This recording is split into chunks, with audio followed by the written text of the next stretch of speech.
안녕하세요. 오늘은 금융위원회의 최근 발표 내용을 좀 자세히 보려고 하는데요. 이게 뭐냐면 가입해두신 사망보험금을요, 살아 계실 때 연금처럼 미리 받을 수 있는 그런 새로운 제도에 대한 이야기입니다. 네, 그래서 오늘 저희가 좀 깊이 파볼 내용은 이 사망보험금 연금 전환, 뭐 사망보험 유동화라고도 하던데 이게 도대체 뭔지, 또 누가 어떻게 쓸 수 있는 건지, 장점, 단점은 또 뭐가 있는지 이런 걸 좀 명확하게 알아보는 겁니다. 특히 만 55세 넘으신 분들은 더 관심 가실 만한 내용일 것 같아요. 핵심은 딱 이겁니다. 특정 조건을 만족하는 보험 가입자라면 뭐 소득이나 재산 이런 거 안 보고요. 빠르면 만 55세부터 사망보험금 일부를 매달 연금처럼 받는다는 거예요. 자료에 나온 예시 보니까 월 한 14만 원에서 22만 원. 뭐 물론 조건 따라 다르겠지만요. 이게 대체 어떻게 가능한 걸까요? 자, 한번 제대로 파헤쳐 보죠.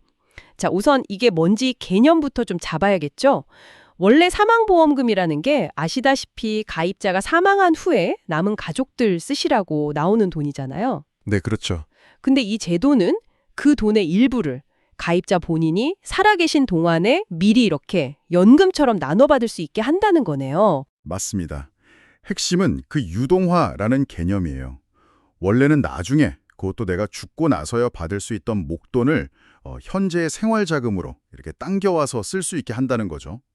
보내주신 자료들 쭉 보니까 이게 당장 생활비가 좀 부족하신 분들한테는 먼 미래의 어떤 보장보다는 지금 당장 손에 쥐는 돈이 더 절실할 수 있다는 그런 현실적인 고민에서 시작된 것 같아요. 뭐 자료에 인용된 한양대 이정환 교수님 말씀처럼 상속 문제가 중요하다거나 아니면 갑작스러운 사망 위험 대비가 더 시급하다. 이런 분들은 그냥 종신보험 유지하는 게 나을 수도 있겠지만요. 하지만 당장의 생활비 마련이 더 중요하다면 이 연금 전환도 한번 고려해 볼 만한 선택지다. 뭐 이런 거죠. 그렇군요. 그럼 이걸 이용하려면 아무나 다 되는 건 아닐 게고 어떤 조건을 갖춰야 하나요? 자료 보니까 몇 가지가 있던데요. 일단 나이가 만 55세 이상이어야 하고요. 네, 그게 기본이고요. 그리고 보험 종류도 특정되어 있네요. 금리 확정형 종신보험, 그것도 보험료 납입이 다 끝난 거여야 하고요. 금리 확정형만 되는 이유가 있겠죠? 아, 네. 아무래도 미래에 받을 보험금 액수가 딱 정해져 있으니까 그걸 기준으로 연금 가치를 계산하기가 좀 더 쉽기 때문일 겁니다. 변동형은 좀 복잡하겠죠. 아, 그렇겠네요. 또 다른 조건은 없나요? 네, 몇 개 더 있어요. 계약자랑 피보험자가 동일 인물이어야 하고요. 그리고 신청할 때 그 보험으로 받은 대출, 그러니까 보험계약 대출 잔액이 없어야 합니다. 아, 대출 없어야 하고? 네. 그리고 매달 보험료를 차곡차곡 쌓아가는 방식, 그 월적립식 계약이어야 한다는 조건도 있고요. 조건이 은근히 좀 있네요. 네, 그렇죠. 근데 다행인 건 뭐 소득이 얼마 이하라거나 재산이 얼마 있어야 한다거나 그런 기준은 없다는 거고요. 또 신청한다고 해서 뭐 추가로 돈 내야 하는 그런 비용 부담도 없습니다. 아, 그건 다행이네요. 근데 여기서 만 55세라는 나이 기준이 좀 눈에 띄는데요. 그냥 55세 이상이면 된다, 이거 말고 다른 의미도 있을까요? 네, 이게 그냥 정한 숫자는 아닐 겁니다. 아시다시피 국민연금 받는 나이가 점점 늦춰져서 이제 65세잖아요. 네, 그렇죠. 근데 보통 은퇴는 그보다 일찍 뭐 50대 후반이나 60대 초반에 하시는 경우가 많으니까 그 사이에 소득이 딱 끊기는 기간, 이른바 소득절벽이 생길 수 있단 말이죠. 이 제도는 아마도 그 은퇴하고 나서 국민연금 받기 시작할 때까지의 그 빈 기간, 그 소득 공백기를 좀 메워주는 역할을 염두에 둔 거라고 볼 수 있어요. 아, 약간 다리 역할 같은 거네요. 그렇죠. 어떻게 보면 내 미래 자산인 사망보험금을 현재로 좀 땡겨와서 그 소득 공백기를 스스로 좀 완화할 수 있게 뭐 그런 길을 열어주는 셈이죠. 오케이, 알겠습니다. 그럼 이게 구체적으로 어떻게 운영되는 건지 그 작동 방식 좀 자세히 보죠. 신청은 언제부터 할 수 있나요? 자료 보니까 2025년 10월부터 가능하다고 나와 있습니다. 내년 10월이요. 네. 근데 처음에는 1년치 연금을 한 번에 받는 방식, 연지급형 상품이 먼저 나온대요. 아, 1년치를 한 번에요? 매달 받는 게 아니고요? 네, 그 매달 받는 월지급형은요, 관련 전산 시스템 만들고 뭐 하고 해서 2020년 초에나 나올 예정이라고 합니다. 그럼 처음에는 연지급형밖에 선택을 못 하는 거네요. 만약에 월지급형을 받고 싶으면 기다려야 하나요? 아, 그 점도 자료에 나와 있더라고요. 2025년 10월에 연지급형으로 신청했더라도 나중에 월 지급형 상품 나오면 그걸로 변경 신청하는 게 가능하다고 합니다. 오, 다행이네요. 그럼 유연하게 운영되겠군요. 네, 그럴 것 같아요. 근데 사망보험금 전부를 다 연금으로 바꿀 수 있는 건 아니죠? 어느 정도까지 가능한가요? 네, 전액은 안 되고요. 사망보험금의 최대 90%까지 그 범위 안에서 연금으로 바꿔달라고 신청할 수 있습니다. 최대 90%요. 네. 예를 들어 사망보험금이 1억이다. 그러면 최대 9천만 원까지를 연금으로 바꿀 대상으로 삼을 수 있는 거죠. 9천만 원? 중요한 건 그 90% 안에서 비율은 마음대로 정할 수 있다는 거예요. 뭐 예를 들어 50%만 하겠다, 70%만 하겠다, 아니면 꽉 채워서 90% 하겠다. 이건 본인 선택입니다. 아, 비율 선택은 자유롭게? 그럼 연금 받는 기간도 내가 정할 수 있나요? 네, 그것도 직접 설정할 수 있습니다. 최소 2년 이상으로요. 2년 이상? 그럼 이런 궁금증이 생기네요. 연금으로 안 바꾼 나머지 금액, 예를 들어 10%는 어떻게 되는 거죠? 아, 그건 원래 사망보험금 목적 그대로 갑니다. 가입자가 나중에 사망했을 때 유족이나 지정된 사람에게 사망보험금으로 지급되는 거죠. 아하, 그러니까 연금 전환 신청해도 최소한의 사망 보장은 그대로 유지가 되는 거군요. 네, 그런 셈이죠. 자, 그럼 이제 제일 궁금한 부분일 텐데요. 그래서 실제로 매달 얼마 정도나 받을 수 있는 걸까요? 물론 이게 사람마다 다 다르겠지만 자료에 나온 예시를 보면 좀 감을 잡을 수 있을 것 같은데요. 근데 다시 한번 말씀드리지만 이건 어디까지나 그냥 예시입니다. 실제로는 내가 낸 보험료가 얼마인지, 내 사망보험금 액수가 얼마인지, 또 몇 퍼센트를 몇 년 동안 받을 건지 이런 거에 따라 결과는 확 달라질 수 있다는 점 꼭 기억해 주시고요. 자, 예시 상황이 이렇습니다. 30살에 보험 가입해서 매달 8만 7천 원씩 20년 동안 냈어요. 그럼 총 낸 원금이 한 2,088만 원 정도 되죠. 네. 그리고 이분의 현재 사망보험금은 1억 원이라고 가정을 해보죠. 이분이 사망보험금 중에서 70%, 그러니까 7천만 원 어치를 20년 동안 연금으로 받겠다고 신청한 경우입니다. 네. 그럼 나머지 30%, 3천만 원은 그냥 사망보험금으로 남겨두는 거고요. 네, 그렇죠. 자, 이 조건에서요. 연금을 받기 시작하는 나이에 따라서 20년 동안 받을 수 있는 월 평균 예상 금액이 얼마냐면요. 만 55세부터 받기 시작한다? 그러면 월 약 14만 원. 14만 원. 네. 그리고 만 65세부터 받기 시작하면 월 약 18만 원. 조금 오르네요. 네. 만 70세부터 받으면 월 약 20만 원. 그리고 만 75세부터 받으면 월 약 22만 원 정도로 받게 된다고 합니다. 이 예시를 보니까 몇 가지 좀 생각해 볼 점이 있네요. 네, 어떤 점들이죠? 첫째는 내가 낸 보험료 원금 있잖아요. 네. 예시에서는 약 2,088만 원이었죠? 네. 그거보다는 더 많은 금액을 연금으로 받게 된다는 겁니다. 제일 일찍 받는 55세 기준으로 봐도 20년 동안 총 받는 돈이 약 3,274만 원 정도 되니까 원금보다는 확실히 많죠. 아, 그동안 쌓인 이자 같은 게 있으니까 그렇겠네요. 네, 아마 그럴 겁니다. 근데 둘째가 또 중요해요. 이렇게 연금으로 받는 총액이랑 나중에 사망했을 때 받게 될 남은 사망보험금 있잖아요. 예시에선 3천만 원. 네, 3천만 원. 이걸 합쳐도 원래 사망보험금 1억 원보다는 적다는 겁니다. 아, 정말요? 네. 제일 늦게 제일 많이 받는 75세 개시 기준으로 봐도요. 연금 총액이 한 5,358만 원 정도 되고 남은 사망보험금 3천만 원 더하면 8,358만 원 정도거든요. 1억에는 못 미치네요. 그렇죠. 한 1,600만 원 정도 차이가 나는 거죠. 이 차액은 뭐랄까 사망 시점까지 안 기다리고 돈을 미리 당겨 쓰는 것에 대한 일종의 기회비용? 아니면 보험회사가 그만큼 위험을 감수하는 것에 대한 비용? 뭐 이렇게 볼 수 있을 것 같아요. 미리 받는 대가 같은 거군요. 그런 셈이죠. 그리고 셋째는 당연한 얘기지만 가입한 사망보험금 액수가 크면 연금액도 같이 늘어난다는 거고요. 만약 사망보험금이 3억 원이면 월 받는 금액도 이 예시의 한 3배 정도 될 수 있겠죠. 아, 그렇죠. 비례해서 늘어나겠네요. 그리고 넷째, 이거 은근히 중요합니다. 바로 수령기간이랑 생존의 문제예요. 예시처럼 75세에 20년 동안 받기로 했다면 95세까지 건강하게 살아계셔야 계획한 연금 총액을 다 받으실 수 있다는 뜻이거든요. 아, 그러네요. 95세? 네, 만약 그 전에 돌아가시게 되면 총 받는 금액은 줄어들 수 있다는 점. 반대로 예상보다 훨씬 오래 살 경우에 대한 고려도 필요하고요. 결국 이게 오래 사는 게 중요해지는 거죠. 뭐 장수도 계획이 필요한 시대니까요. 그렇군요. 들어보니까 장점도 분명 있지만 좀 신중하게 생각해야 할 부분도 확실히 있네요.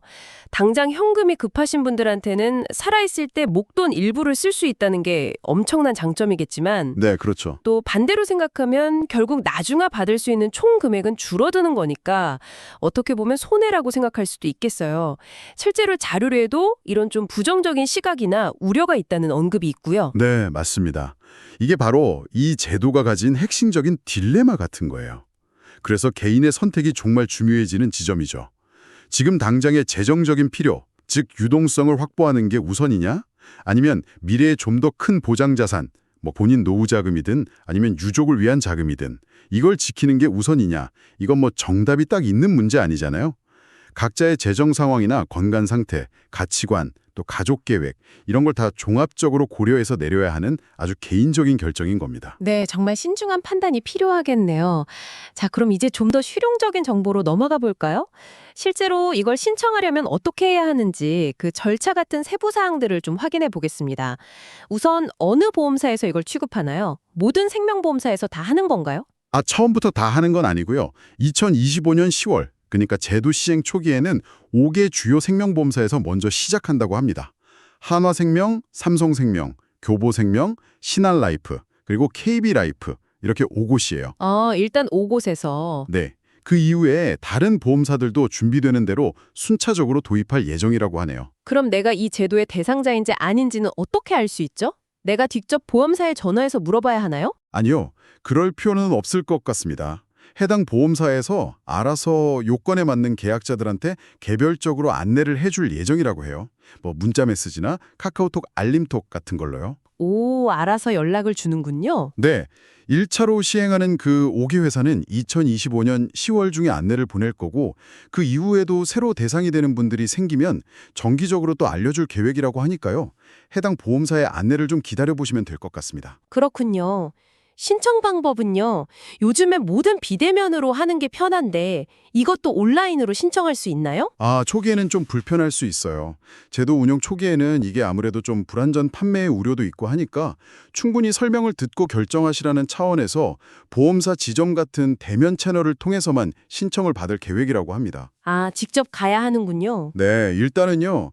이게 가입자 입장에서는 되게 중요한 자산 결정이잖아요. 그래서 좀 신중하게 접근을 하는 의도로 보입니다. 다만 제도가 좀 안정적으로 자리를 잡으면 그 이후에는 온라인 같은 비대면 채널로도 접수를 점차 늘려갈 예정이라고 하네요. 알겠습니다. 혹시 신청했다가 마음이 바뀌면 어떡하죠? 취소하거나 그럴 수도 있나요? 네, 다행히 그럴 경우를 대비한 장치도 있습니다. 신청하고 나서도 일정 기간 안에는 철회하거나 취소하는 게 가능하다고 해요. 오, 어떤 경우에요? 청약 철회라는 게 있는데요. 이건 연금을 처음 받은 날로부터 15일 안 또는 신청일로부터 30일 안 이 둘 중에 더 빨리 오는 기간까지는 철회가 가능하고요. 네. 또 다른 경우는 계약 취소인데 만약 보험사가 상품 설명할 때 뭐 중요한 내용을 제대로 안 알려줬다.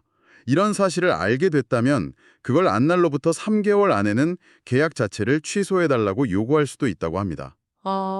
안전장치가 있긴 있네요. 다행입니다. 네, 그래도 처음 신청할 때 신중해야겠죠? 그렇죠.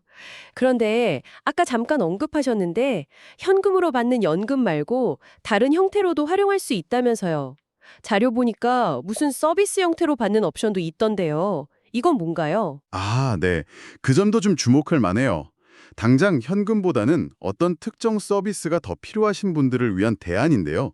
크게 3가지 유형이 제시되어 있더라고요. 3가지요? 네. 첫째는 통합 서비스형. 이건 보험사랑 제휴 맺은 여러 서비스들. 예를 들면 뭐 간병이나 가사 지원, 건강 상담 같은 거요. 이런 서비스 풀 안에서 내가 필요한 걸 골라서 이용하는 방식이고요. 둘째는 요양시설 특화형. 이건 제휴된 요양시설에 들어갈 때 보험사가 그 시설에 직접 비용을 내줘서 입소비 부담을 좀 덜어주는 그런 형태입니다. 오, 요양시설 비용 지원. 네. 그리고 셋째는 건강관리 특화형. 이건 암이나 뇌출혈, 심근경색 같은 좀 큰 병 진단 받았을 때 전담 간호사가 상담해주고 병원 예약도 대신해주고 이런 건강관리 서비스를 집중적으로 제공하는 방식이에요. 와, 현금 대신에 이런 실질적인 서비스를 선택할 수도 있다는 건 이거 꽤 유용할 수도 있겠는데요. 특히 좀 건강이 안 좋으시거나 돌봄 지원이 필요하신 분들한테는요. 네, 맞습니다. 당장 월 몇만 원 받는 것보다 이런 서비스가 더 요긴할 수도 있겠죠. 다만 이 서비스형은 연금, 그러니까 현금으로 받는 것과는 별개의 선택지라는 점은 아셔야 해요. 아, 그러니까 연금 전환을 하면서 동시에 이 서비스를 받는 게 아니고요. 네, 그런 개념은 아닌 것 같고요. 연금 전환 대신에 이 서비스 이용을 선택한다, 이런 개념으로 보입니다. 그렇군요. 연금이냐 서비스냐 이것도 선택해야 하는 거네요. 네, 자, 오늘 사망보험금을 연금으로 미리 받는 새로운 제도에 대해서 정말 깊이 있게 한번 파봤습니다. 핵심을 다시 한번 정리해보자면 만 55세 이상이고 보험료 납입이 끝난 특정 종신보험에 가입하신 분이라면 사망보험금의 최대 90%까지를 살아계신 동안에 연금이나 혹은 말씀하신 그런 서비스 형태로 미리 활용할 수 있게 된다는 거죠. 네, 2025년 10월부터 순차적으로 시작되고요. 이게 당장의 현금 흐름을 좀 좋게 하는 데는 도움이 될 수 있겠지만 반면에 미래에 받게 될 총 보장 금액은 줄어들 수 있다는 점, 이건 반드시 알고 계셔야 하고요. 네, 그렇죠. 결국 이게 양날의 검 같아요. 잘 쓰면 노후소득 공백기에 정말 숨통을 틔워주는 그런 유용한 도구가 될 수 있지만 너무 신중하지 않게 선택하면 나중에 든든했을 보장을 잃게 될 수도 있는 거니까요. 본인의 현재 재정 상황은 어떤지, 건강 상태나 예상 수명은 어떤지, 또 부양해야 할 가족은 있는지, 그리고 원래 이 보험금을 통해서 뭘 하려고 했었는지 이런 것들을 정말 종합적으로 따져보셔야 합니다. 단순히 돈을 미리 받을 수 있네? 이런 표면적인 사실만 볼 게 아니라 좀 더 긴 관점에서 나 자신과 우리 가족에게 진짜로 이로운 선택이 뭘까? 이걸 깊이 고민하는 과정이 꼭 필요하다고 봅니다. 네, 정말 중요한 말씀이십니다. 자, 마지막으로 여러분께 이런 질문을 한번 던져보면서 마무리할까 합니다. 사망보험금의 그 전통적인 의미, 그러니까 내가 없더라도 남은 가족 잘 지내라 라는 어떤 마지막 배려, 여기서 아니 내가 살아있는 동안 나 자신을 위해 쓰겠다는 현재의 자금으로 그 역할이 좀 확장될 수 있다는 이 가능성, 이것이 여러분의 노후 준비나 재정 계획, 더 나아가서는 생명보험이라는 상품 자체에 대한 생각에 어떤 변화를 가져올 수 있을까요? 한 번쯤 진지하게 곱씹어 볼 만한 질문인 것 같습니다.